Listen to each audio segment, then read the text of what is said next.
My name is Bilal Khalid. I will be your co-facilitator along with drum roll, please. Introduce yourself.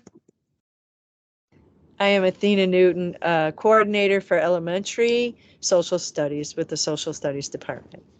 All righty. Thank you very much. And who else do we have in the attendance today? You guys want to let us know?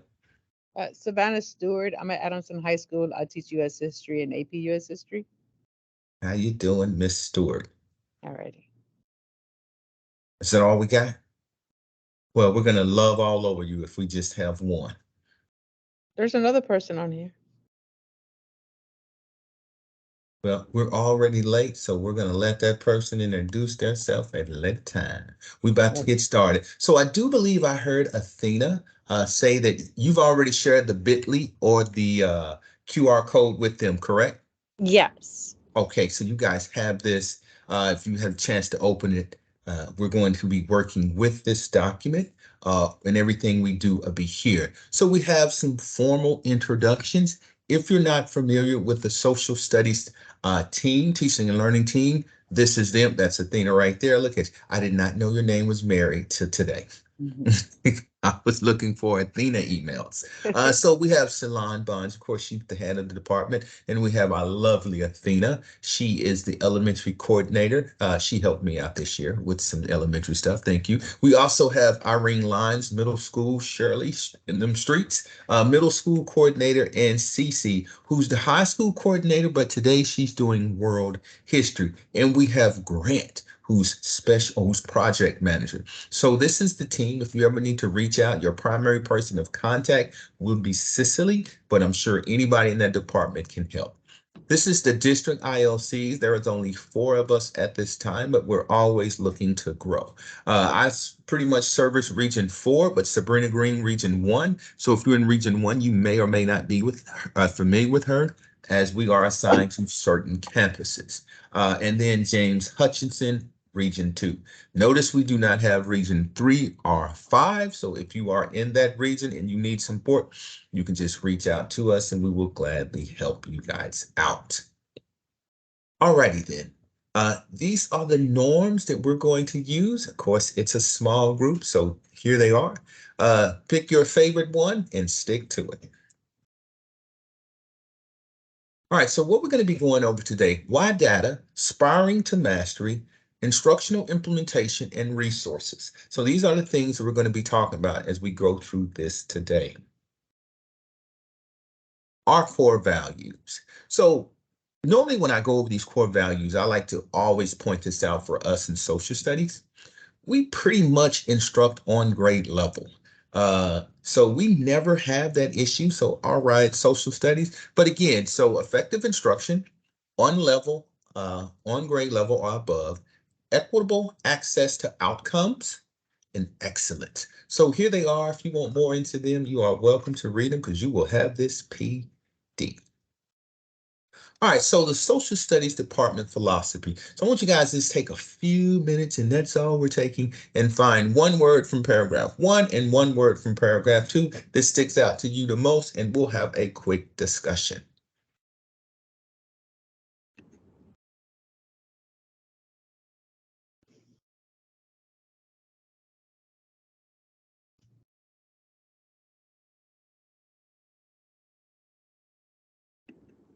And your 1 minute is up. So can someone come off mute and share what one word stuck out the most from paragraph 1? They're civically engaged. Civically engaged. Why do you feel that is important? Um, well, one, because our students, I think they need to know, like, they need to contribute, Mm, especially when it comes to voting. They need yes, to. absolutely. Yes, civically engaged. That would probably stick out the most to me because you think about voting, you think about what's going on in Congress today.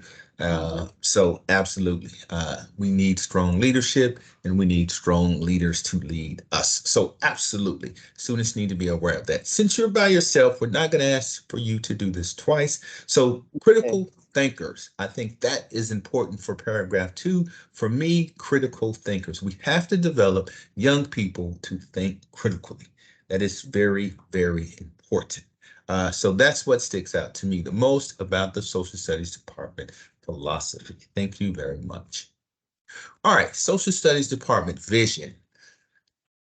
If you see the vision, the district vision, you see the closely aligned to what it is that the Social Studies Department is trying to do. So the mission, I love to support growth opportunities in social studies. And so that's mainly for teachers. So if you guys would like to get involved with helping put PDs together, helping present things of that nature, you can use that contact page that I showed you to get in touch with Shalon Bonds, and you can find those opportunities to help support social studies in DISD.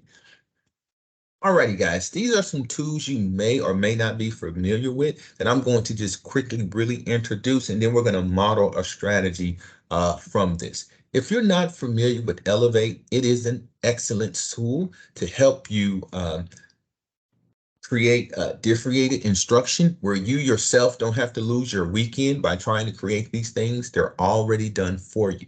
And they're tiered from tier 1, 2, and 3 instruction. And it's an excellent supplemental tool that you can use with your students right away. You do not have to wait. This is scientifically and specifically strategies for helping students gain content knowledge and move forward. So again, this is in Clever. You can access these tools in Clever. I highly recommend that if nothing else, you at least go through this to see what's available for you. I think you would be surprised at the activities they have that would help you. So if you have a emerging ESL in your classroom or more than one, this tier instructions 2 and 3 would be ideal to support those students. So once again, if you get the opportunity, please do not hesitate to at least look over these this material and this source, and I bet you will be surprised and you will end up using something to support your students. So if you're not familiar with this, just take some time in your PLC tomorrow and just, hey, what was this guy talking about? Let me just click some things and you're gonna be like, aha, he gave me a very valuable piece of information that I can use with students. So again, this is available in Clever, and we will use one of the strategies from Elevation today during this lesson. Well, this PD, I'm sorry. All right, so again, Activate Classroom, de-educate, man, very good sources. A lot of imagery. So this is definitely a place you want to go if you're looking for sources to introduce to your students. If you're having them analyze sources and documents and stuff, this is an excellent tool for that. So again, I highly recommend you find the time to click on these activities. Again, tier 1 is on instruction, and tier 2 and 3 will help move students where they need to be. Our learning goals. I am using historical STAR data to influence instructional practices for aspiring content and reviewing materials that will increase student mastery. We doing all that? Yes, we are. Success criteria. There are 3 of them. The one we're going to focus on the most, and you need to have the biggest takeaway, is number 2. I can spiral and connect standards introduced in quarter 1. I can't see the rest of that because this camera is in the way. So let me try to move it. Quarter 1 and quarter 2 standards. So we want to, and the reason why that one is the one I'm kind of pulling out is because we want to make those connections and show you guys those opportunities to do that. Again, I just read the learning objectives, so we're going to move on. I mentioned that we will get a chance to interact with one of these strategies from Elevation, and so we're going to do that. Now, you'll have this, but if you scan that QR, it'll take you to a document and you can learn more information about it. So we're going to watch this quick video about a strategy that we can use in our class. So here we go. Please work. Please work.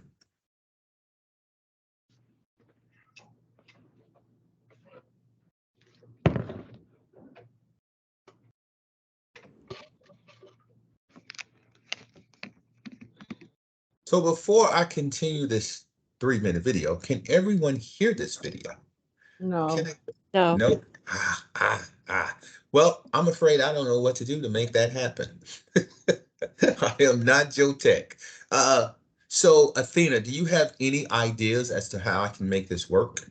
That's what I'm looking right now.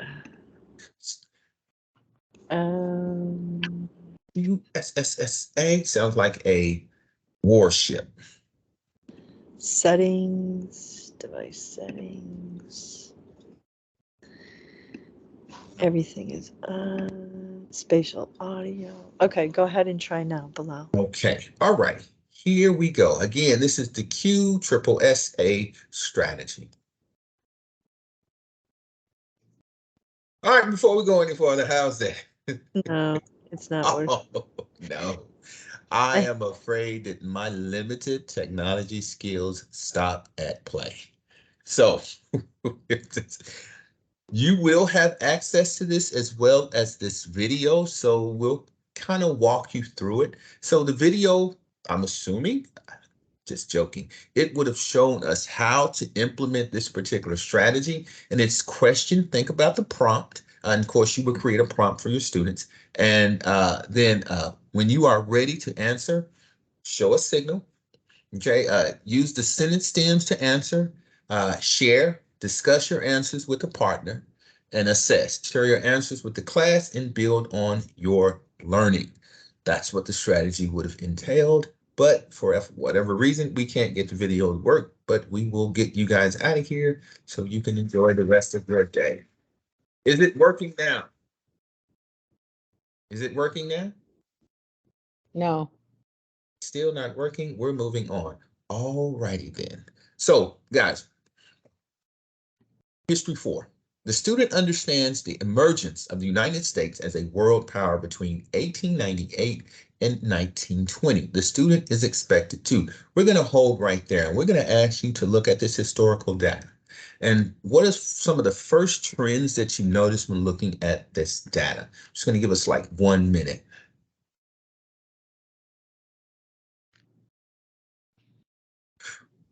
All right, so what are some of the noticeable trends when looking at this historical data?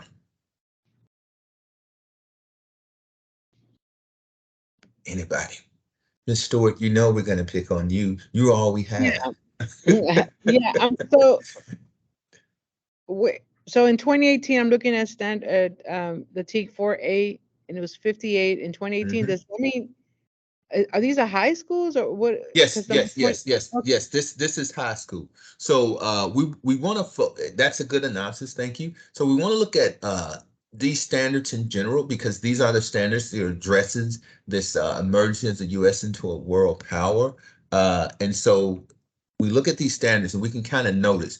So 2018 and 2019 for 4C, we were very consistent. But in 21, we started to go down. Now, and I know the first root cause that we're going to say is COVID. Well, COVID was 2020, right? So in 21, okay, we can argue we were getting students back in the fold. But in 22 and 23, the standard continued to go low. So what do you think some of the maybe a possible root cause for C4 as to why we performed the way we did? Well, we had a new STAR test. It was a different format Yes, so for 20 for 22, yes. 23. Yeah, we had a revised STAR test. Correct. So in 23, of course, we know we had those new star items. So if we look at the 23 assessment, woo, we 31% on that new star item, and it was a doozy. So again, at least we know we need to really give students opportunities to practice those new items. So that's what we believe the root cause to be. When looking at the knowledge, excuse me? I was going to say, I think too, because I noticed that just when we went digital 2 years ago, last year and the year before that, um, ever since we went digital, ever since we got off paper, it seems like the numbers are going down. Hmm. Because I know we have those tools, to mark it up, but I don't know. I think sometimes with paper, it just makes a difference. Or it could be I'm gonna right. So I'm old school right there with you. I am a pen and pencil paper guy. So Yeah, and also I mentioned this when we were reviewing this the first time. I also think some of the gaps in this, a root cause can be coaching. So a lot of our teachers are coaches, and it's football time when we cover Um, this. okay. I hope there's no You coaches know on here. what? You know what? You're right, because this is where they are right now when they're talking Yeah, I about know. imperialism. You're absolutely, I didn't think about that. Throwing coaches under the bus. I know they're No, gonna kill me no when they coaches see here though. me. Yeah. All right, coaches, take it easy when you see it. I'm just saying that could be a possible reason. I'm not saying that Mhm. is the reason. So when we're looking at the knowledge and skill statements of 4A and 4F, what important content comes to mind that can connect this? Yeah, Spanish American War. Boy, Like as far there as we plan. go. Okay, Mhm. good job. Good job. We don't need a whole lot of people. We got one good smart one. All right, so we were going to use this strategy. We'll see if we can, but it's only one lovely participant. So maybe we may just kind of walk through this. All right. So again, here's the standard again.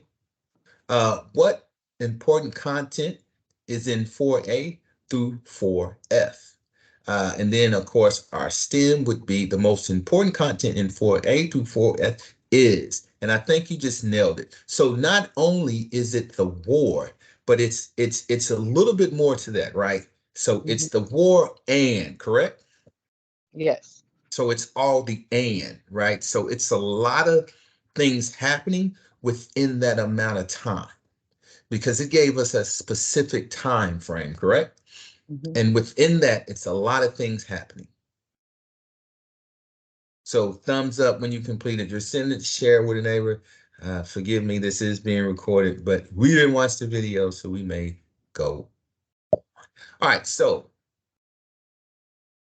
if we would have seen this, how would this in your classroom? We're gonna skip this one. Forgive me, Athena. I will take the blame for this. All right, so here we go. So I read this the standard to you already. The student understands the emergency of the United States as a world power in a specific time frame, 1898 to 1920. When should this knowledge and skill statement is relevant in 4A and 4F be spiraled to help students make stronger connections with the content? So when should this be spiraled in? After, like when you're reteaching, What specific event or era can we connect this with?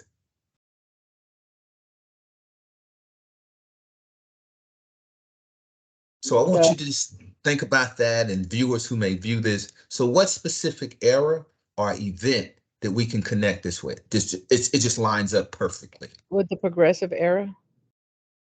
This lines up with the progressive era. The progressive era will address some of these issues, and of course they was making the push to let's be world power. But Mhm. when we're spiraling these standards, it's one that lines up perfectly, and I'm going to give it to you. World War II. Now can you see those connections? Is it because, so in that period, 1898 to 1920, that is the progressive era. Correct. Are you making that It's connection a with because of World War I that happened in 1917, and you're connected to World War II? well because so the events and all those things are so similar with so much overlay that Mm-hmm. this is a perfect opportunity to spiral those things back in Mm-hmm. because they're related, right? And so a lot of those causes are almost the same. So it's just a really easy connection with World War II. Got it. So if now we look at World War II data, I'm gonna just hang the standard out there for a little bit. So the student understands the domestic and international impact of U.S. participation in World War II. The student is expected to. So let's look at these World War II standards. Look at 7A. Man, we killing 7A, right? Mm-hmm. I mean, like we're killing it. So why are we killing 7A? But boy, World War II, we're getting killed. Well, we didn't kill it in 2023. It was a HT, so that's a hot text, 36%. So one thing this historical data is showing us is that we really have to uh, expose students through instruction, not always testing. That's important. Through instruction, these new star items. If we're only exposing them when we assess them, we're not scaffolding or bridging any gaps in how to answer questions like that. So we want to make sure that we're doing this as well as assessment pieces, but also instruction pieces, how to answer questions like this. So we tend to do a lot better on World War II than World War I or the U.S. expansion, imperialism, etc. And this data shows that. So let's take a look at them side by side. So, in Bilal, can you hear me? Yes, I yes. just want to interject. So we didn't see the video for the QSSA, but you did model it with our participant because you asked her a question, you gave her time to think, and then you two shared. And then Well, there you go. the teacher would then call on those students after you pair shared, and you would then take a look at any misconceptions, and at that point, give them accolades for their correct responses. Does that make Well, sense? there you go. Thank you, co-host. Oh, you did a great Looked job. like we did it after all. So all you guys who's going to watch this video, take that. Thank you, Athena. All right. So again, I'm asking, what is the difference between World War I and World War II knowledge and skill statement? So as we look at this, what's the most glaring difference?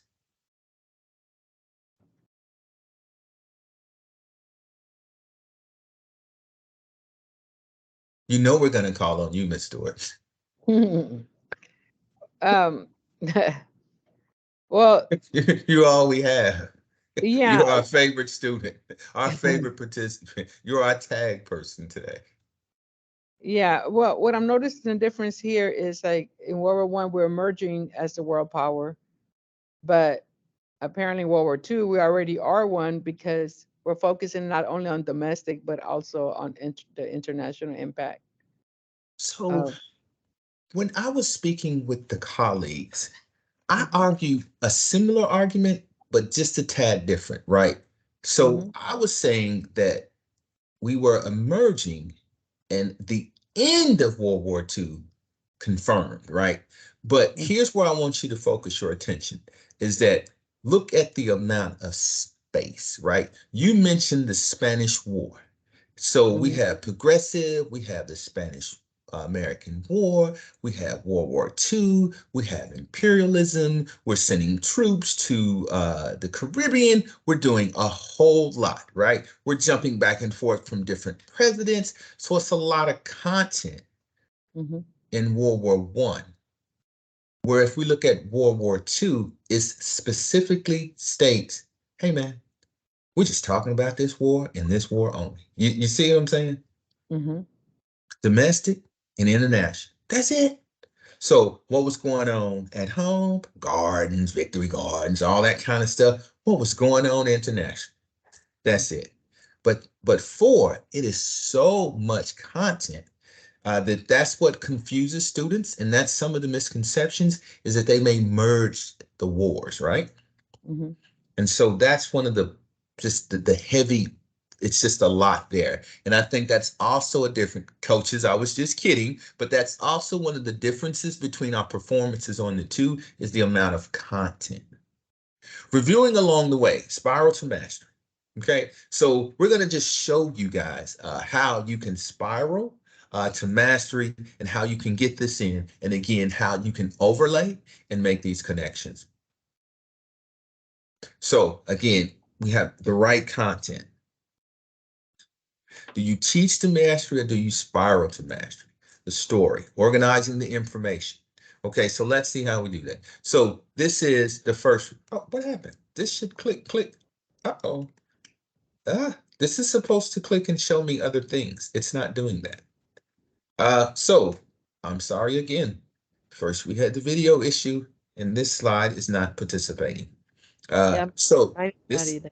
yeah, so this slide was to show, again, the first review, students performed at about a 50%. And then the second review, students scored slight higher. And by the third, the students continue to progress in their knowledge of the standard in the event. And so by the time they got to the fifth, it was at mastery. So we don't have those points, but you guys can see if you can kind of interpret the graph. And so it's just to show how the more we expose them, the better their performance got. Now, we're not saying take instructional days and do all of this with it. No, can't do that, right? There are ways within the classroom and content you cover that you can spiral these things to. Because if you keep taking instructional days to review, you're going to eventually run out of instructional days. So there is a better way of doing this. Second, success criteria. I can apply historical STAR data to influence instructional practices, to sparring, to content. Oh, you can? Yes, I can, and I'll show you. So we're going to recap quarter one. Industrialization in the Gilded Age. We killed that, right? That too was a lot of content, right? It was closing the West. It was dealing with the Gilded Age. It was a lot of immigration, social issues. So that too was a lot of context. And then we addressed some of the issues of the Golden Age. And so we have progressive era. So we have all these things now that students are grappling with, right? All this content we put on them, right? And so how do we know that they're getting these things? And this is the excellent way that spiraling comes in. And so now we're at America building an empire. So this is where most of us should be according to our pacing. We should pretty much be closing this out and getting ready to enter World War I. So take a few minutes just to look at some of these visuals on each one of these eras that we've covered so far. So if we look at America building an empire and we look at those images, they're great. They're excellent images, right? So these are sources that we can use to also instruct our students. Source before text. Source is less intimidating, but we always have to get text. 60-40 is a rule of mine. All right, so causes of the Gilded Age. You want to give me a cause, Ms. Stewart or Athena? Laissez-faire. Laissez-faire. Survey says, boom, political issues with Dawes Act, political machines, and civil service reforms. You want to give me the effects of the Dawes Act, somebody? Anybody? Assimilation of Native Americans. Survey says, bam! Economic issues with industrialization, railroads, labor unions, farms, and cattle industry. Man, we don't really hit that cattle industry, but STAR in the last 10 years has asked a question about the cattle industry. So if we skip that, we may have harmed a kid because they may come back and ask that. In big business, another cause, survey says, boom, social issues with minority women, children, immigrants, and urbanization. And can someone give me one effect, please?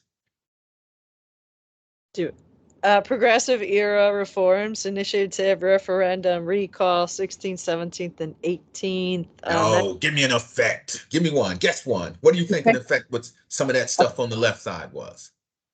An effect to the progressive era and effect to the Gilded Age. Yes. So we have the causes here. And what was the effect of those causes? How did the Gilded Age, the progressive era try to deal with that?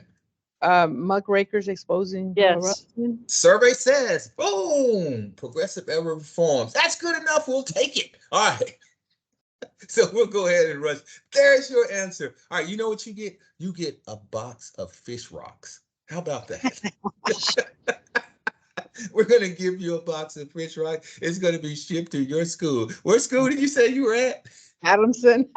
It's going to come to Adamson, baby. I'm going to deliver it myself. All right, can anybody guess one more?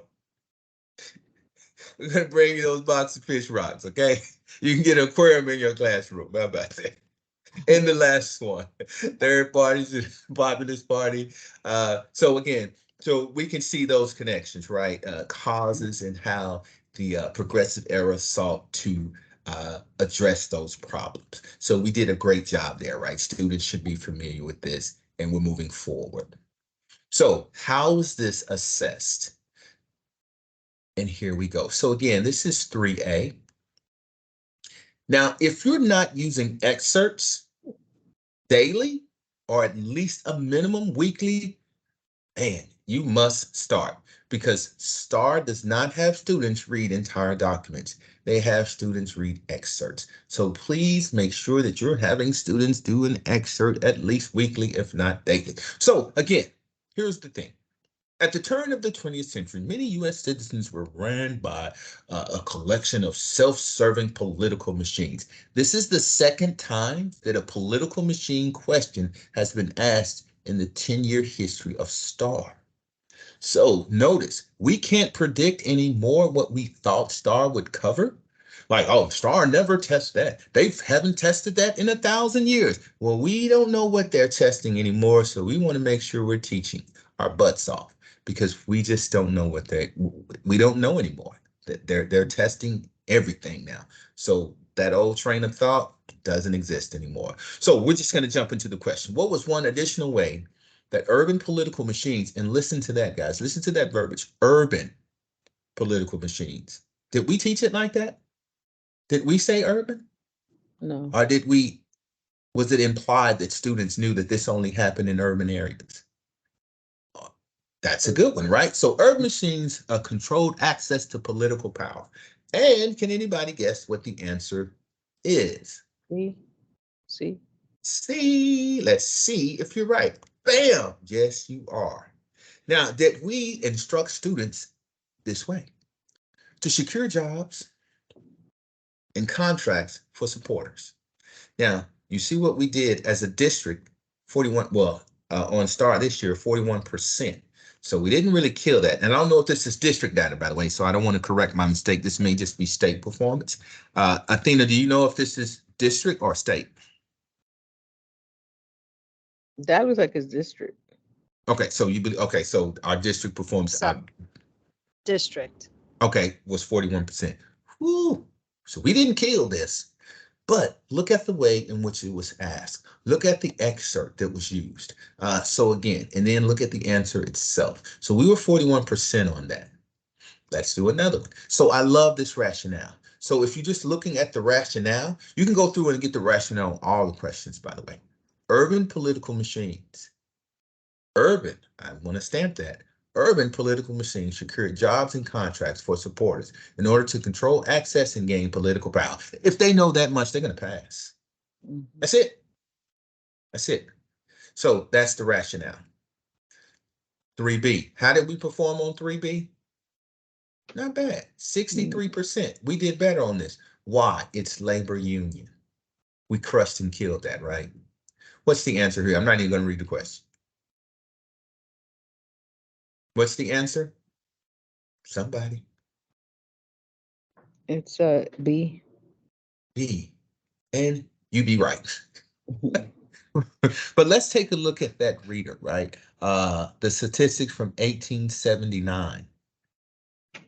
Look how they're going back and forth from $12 to $18 a week currently. Now they are from 6 to 12. So that can confuse a young person, right? So again, practice with excerpts. I would use this very source. I wouldn't use the question itself, the question stem, but I would use the source and create my own questions. Maybe I would even make a short constructive response or something with this, but I would use that source.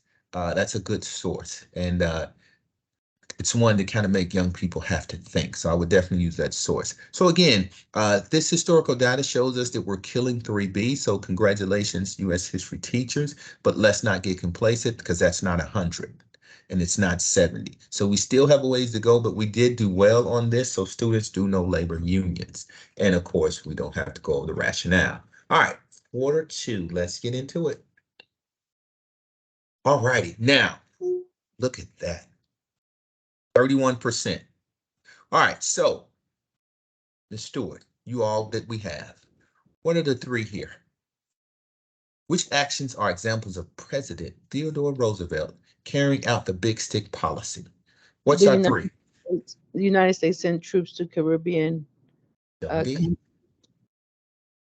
com- fought the Spanish-American War. And the third one, I guess the Great White Fleet to show our military might, our naval might. Okay, so you got 2 out of 3 right. Was it a Panama Canal? Yes, it was. But see, and the reason why I love your answer choice, and the reason, and it supports my theory, is that it's so much content.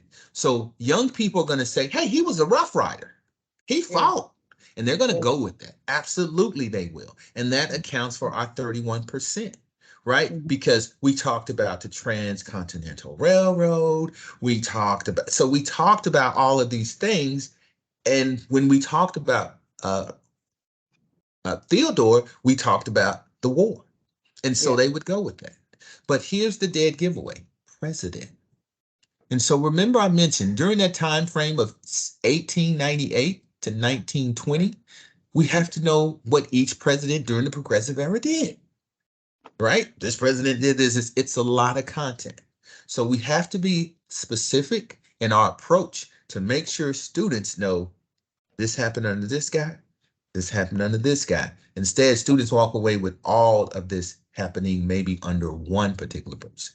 But I think your lineup of events are exactly the ones I believe that our students chose. I would 100% take that to the grave because they're going to see Spanish-American War. We talked about that. We talked about Roosevelt being involved with that. That's the one I'm going with. Now, I have a question. Wait a minute. The ones in blue are the answers? Yes. So so you only got one room. Okay, that's the one. But that's what I was saying. So the one you picked, I believe our students would have picked as well. I think they would have went with United States fights the Spanish-American War simply because he fought in that. Right? So because he fought in that, that's what I'm going with. That's the one for me. And I believe that that's what they did. Absolutely. Now, was he the only president to send troops to the Caribbean? I can't remember that. So, again, and translate, was that him? Did he do that? Did he use the railroad? So it's just so much there. So again, and then this test type, right? So students could have had some issues there. What exactly is the big stick? It's basically enforcing that the Eastern Hemisphere can't stay away. They have to stay away from the Western Hemisphere. So that's the policy, correct? But the big stick, so this is because students think it's a big stick. The big stick is the Great White Fleet, right? That's the big stick. So I think students need to understand that the Great White Fleet, that's the stick. That's what he's using to get his point across. Hey, look here, you don't want me to get the Great White Fleet. That's why he painted it white and sailed it around the world. So y'all know just what we're doing here. So again, the rationale, you have these for every question.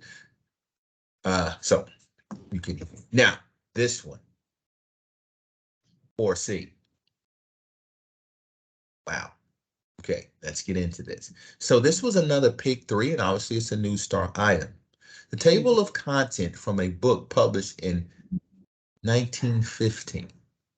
Which chapter identifies most directly the reasons that the United States declared war on Germany in 1917? So 1 out of 3.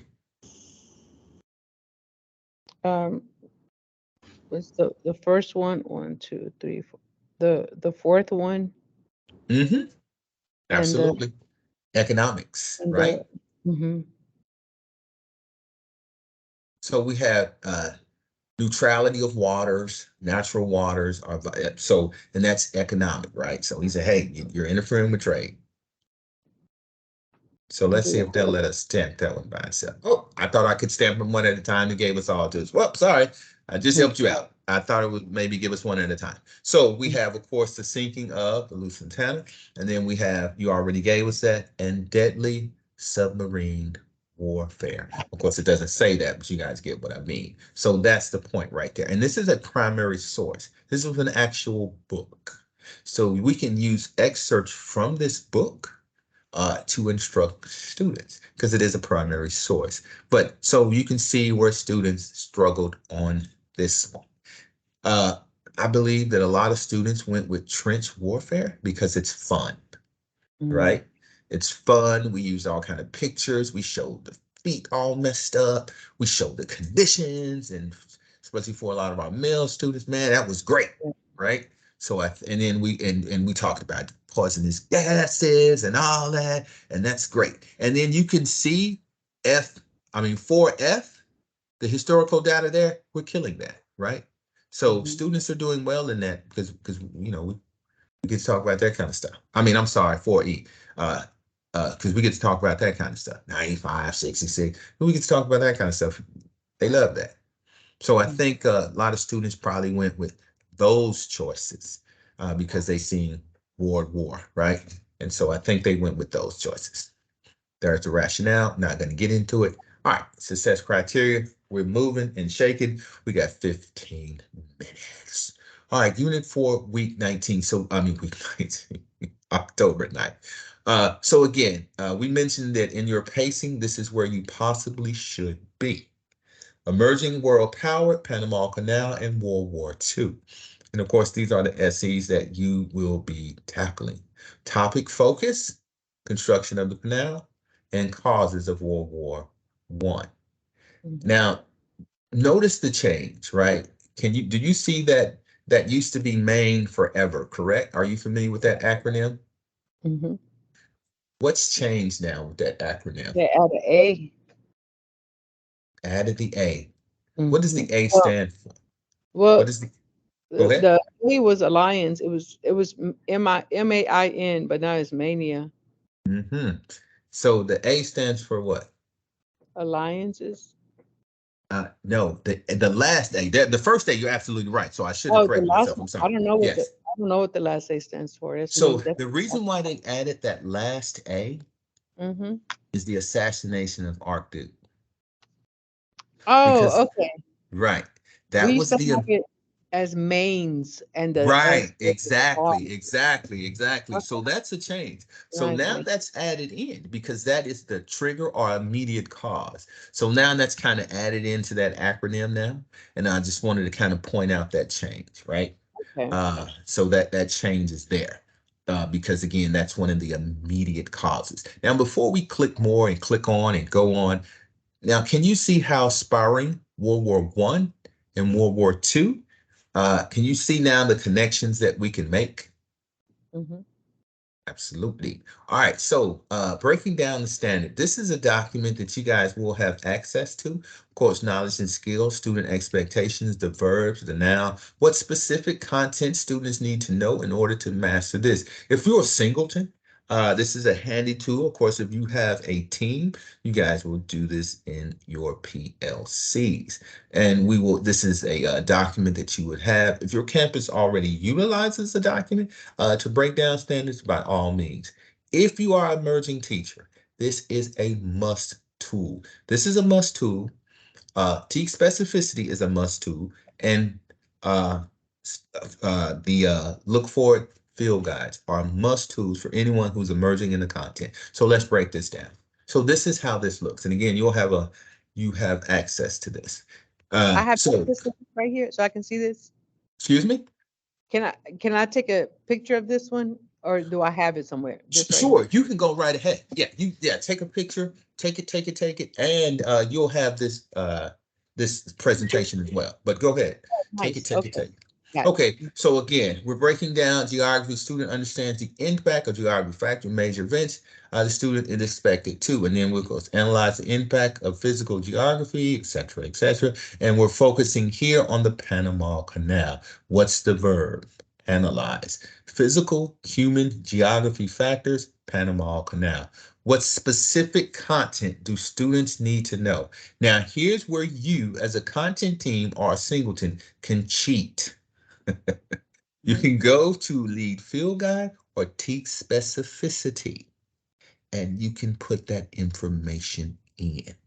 But it's very important that when you're instructing students that you know the outcome in which you're moving students towards. Okay, and so that's the purpose of breaking these things down.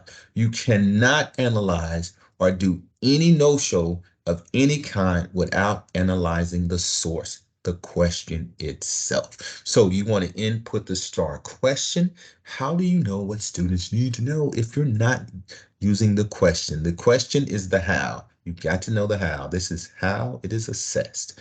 So again, you want to put any questions from lead forward, any release questions you want. And if you are a content that doesn't have a star, you can utilize the ACP release questions that are aligned to what it is you're teaching. You mean ACP release or the star Yes, release? yes. If you're not a star teacher. So if you're not a star teacher, you can, but you know what? This is for 11th grade only. So I shouldn't even mention that. I guess I'm getting ahead of myself. So again, so we're all star on this one. So we'll be utilizing star release questions. But again, if you're not, or you may be double prepped, as I was when I taught high school.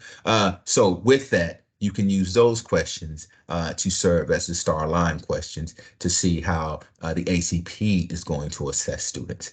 So you can build off that. So you have both those tools.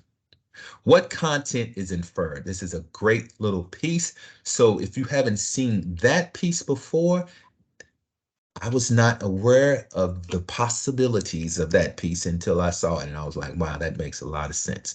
So again, what is inferred? President Theodore Washington, Big Stick diplomacy.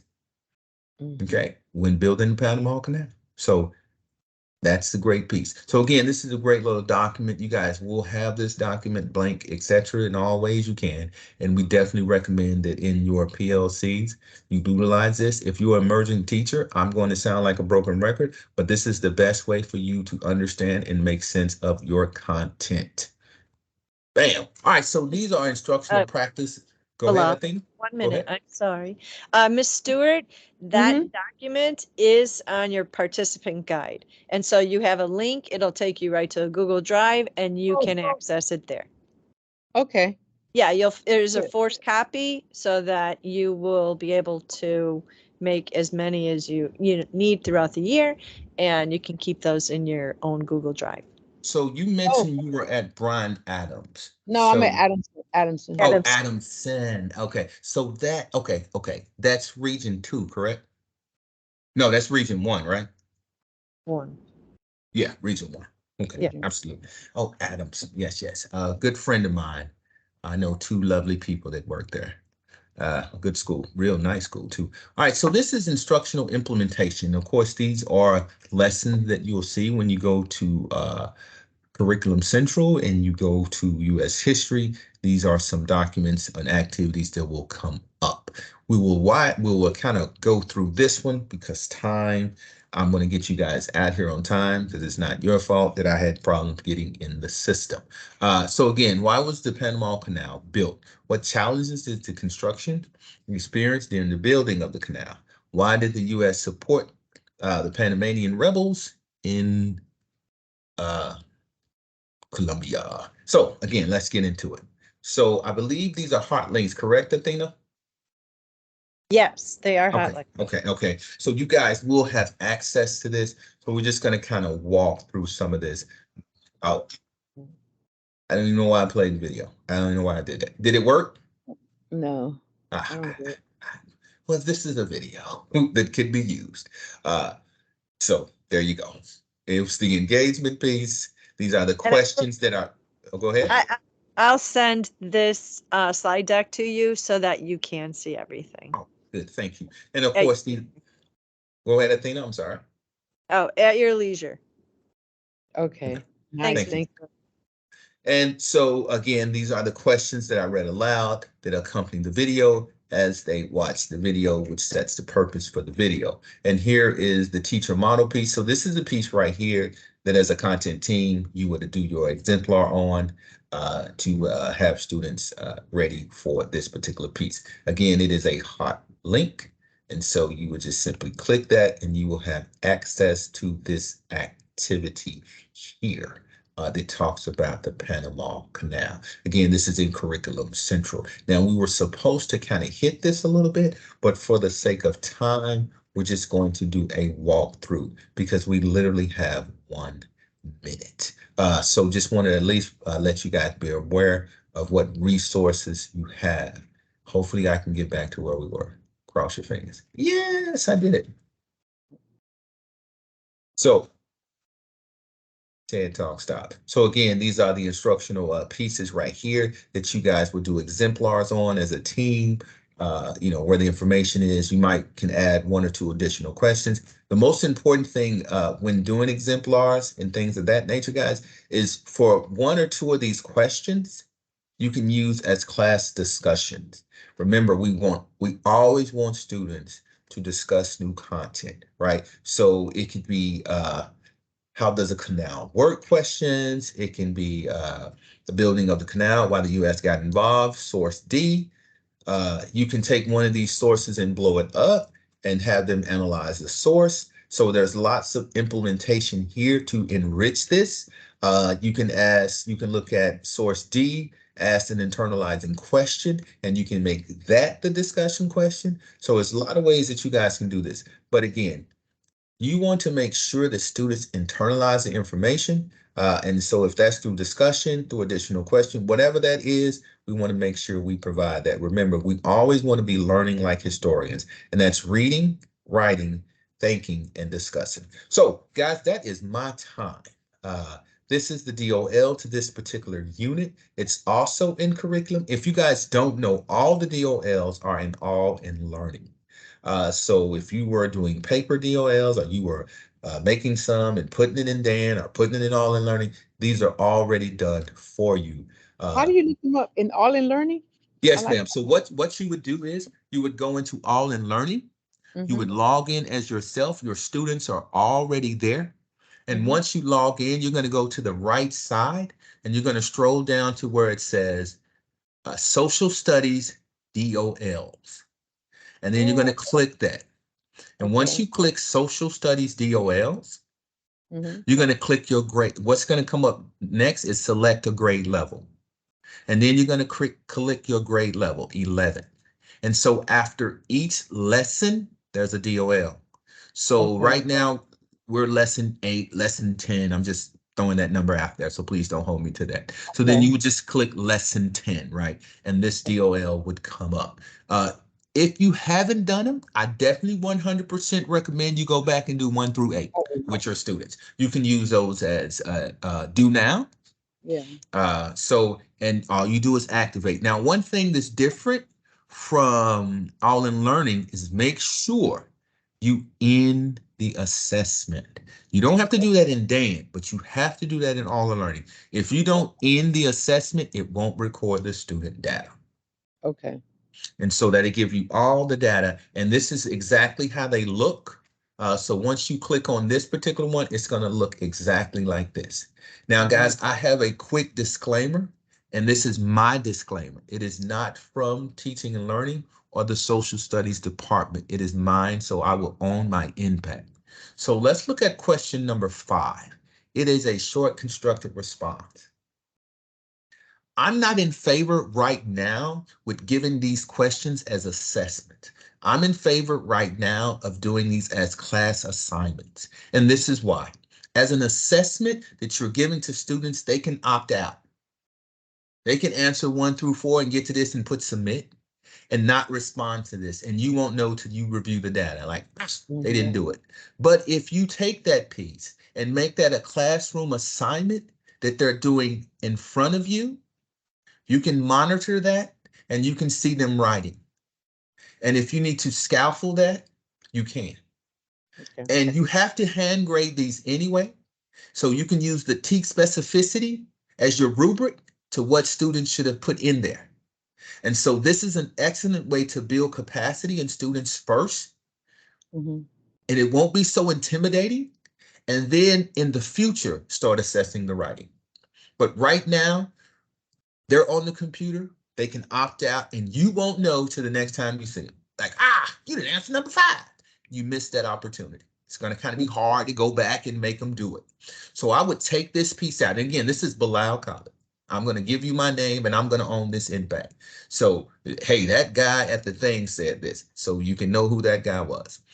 I'm just saying that this will be less intimidating if this is a assignment in the class with you and them. I think it's great. I think it's a great suggestion, Bilal, and very insightful. Additionally, Ms. Stewart, like Bilal said, take the first 8 DOLs, you know, give them to your students in a timely fashion. But that data that you're going to collect, that's where you start spiraling. Don't you think, Bilal? Oh, absolutely. Absolutely. Yeah, so you're 100% right. there's your data collection, and then now you can commit to that spiraling and write it into your lesson plans. Okay. Absolutely. And again, you have set access to all of these. And so just one more thing to stamp it and bring it all home. Once you practice these short responses with students and you create the rubric from the specificity, and students can see what they should have put, what they need to add, and then in time, then you start assessing, right? But to assess without building the capacity, it's not a good idea. For sure. No, To assess without the expectation, to assess without instructing, it's not a good idea. So we don't want these questions to intimidate students. We want students to feel like, hey, I can attack this. My teacher prepared me. We've practiced so many of these. Bring them on. That's the attitude we want. So, hey, listen, I want to say thank you for being our lone contestant. You win the grand prize.